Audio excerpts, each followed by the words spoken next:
বিশ্বকাপের সেরা বোলারকে ছাড়াই এবার মাঠে গড়াবে টি-20 বিশ্বকাপ। টি-20 বিশ্বকাপে সবার উপরে সাকিব আল হাসানের নাম, যার পেছনে পড়ে আছেন মালিঙ্গা, রশিদ, হাসারাঙ্গাদের মতো খেলোয়াড়রা। এমনকি সাকিবের কাছাকাছিও নেই কেউই। এমন একজন খেলোয়াড়কে মিস করবে বিশ্ববাসী। সাকিবের বিশ্বকাপের ইতিহাসে সেরা ও সেরাদের তালিকা নিয়ে থাকছে প্রতিবেদন। কখনো শিরোপা জয় করা হয়নি, এমনকি ফাইনাল বা সেমির মঞ্চেও পা দেওয়া হয়নি। টি-20 বিশ্বকাপে সাকিব আল হাসানের দলকে নিয়ে বড় কিছু করতে পারেননি, কিন্তু তাতেই ব্যক্তি সাকিব চলে গেছেন সেরাদের সেরার পর্যায়ে, যেখানে তাকে ছুঁতে পারেননি অনেক বড় বড় ক্রিকেটাররা। টি-20 বিশ্বকাপে উইকেট শিকারীর তালিকায় সবার উপরে নাম সাকিব আল হাসানের। এমনকি এই তালিকায় একমাত্র উইকেটের হাফ সেঞ্চুরি করা বোলারও সাকিব, যেখানে অনেক রথী মহারথীরা টি-20 বিশ্বকাপ খেলেও সাকিবকে ছাড়াতে পারেননি। এমনকি সাকিব থেকে পরিসংখ্যানে তারা আছেন ঢের পেছনে। টি-20 বিশ্বকাপে সর্বোচ্চ 50 উইকেট বাংলার নবাব সাকিব আল হাসানের। 42 ম্যাচ খেলে এই কীর্তি করেন সাকিব, যেখানে সাকিব গড়ে রান দিয়েছেন 7-এর কম ইকোনমিতে। 6.8 বিশ্বকাপ ইকোনমিতে সাকিব রান দিয়েছেন 20-র কম এভারেজে।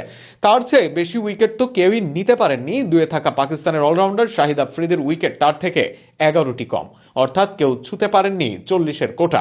সাবেক পাকিস্তানি ডানহাতি লেগ স্পিনার টি-20 বিশ্বকাপে পেয়েছেন 39 উইকেট। 34 ম্যাচে তিনি নেন 39টি উইকেট। 3-এ থাকা লঙ্কান ডানহাতি পেসার মালিঙ্গার উইকেট তার থেকে একটি কম, 38টি। সেখানে তিনি খেলেন 31 ম্যাচ। 4-এ আছেন মালিঙ্গার সতীর্থ ওয়ানিন্দু হাসারাঙ্গা। 5-এ আফগানিস্তানের স্পিন লেজেন্ড রশিদ খান। দুজনই পেয়েছেন 37 উইকেট। এই বিশ্বকাপে দুজনের সামনে সুযোগ আছে সেরা 2-এ থাকার। এমন শীর্ষস্থান দখলের সুযোগটাও থাকবে, কারণ লিস্টের অ্যাক্টিভ খেলোয়াড় এই দুজনই, যারা খেলবেন আগামী বিশ্বকাপ। তবে এই তালিকায় সাকিব আল হাসান একমাত্র সব টি-20 বিশ্বকাপ খেলেছেন। এবার দেশের ক্রিকেটেও ব্রাত্য সাকিব। আবার বাংলাদেশ দলও নেই এবারের বিশ্বকাপে। সব মিলিয়ে মাঠের বাইরে বসেই বিশ্বকাপ দেখতে হবে সাকিবকে। কিন্তু সেরা বোলারের পারফরমেন্স মিস করবে কি ক্রিকেট বিশ্ব? ক্রিকেট বিশ্বে সাকিবের ইম্প্যাক্ট অন্য অনেকের চেয়ে বেশি।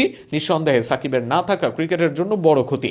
সেখানে শুধু বাংলাদেশের নয়, ক্রিকেটবাসী দারুণ এক পারফর্মারের খেলা দেখার সুযোগ হারাবে। আর নিজ দেশকে মাঠে না দেখতে পারার সাথে সাকিবকে মাঠে না দেখতে পারার আফসোসও থাকবে দেশি ক্রিকেট ভক্তদের।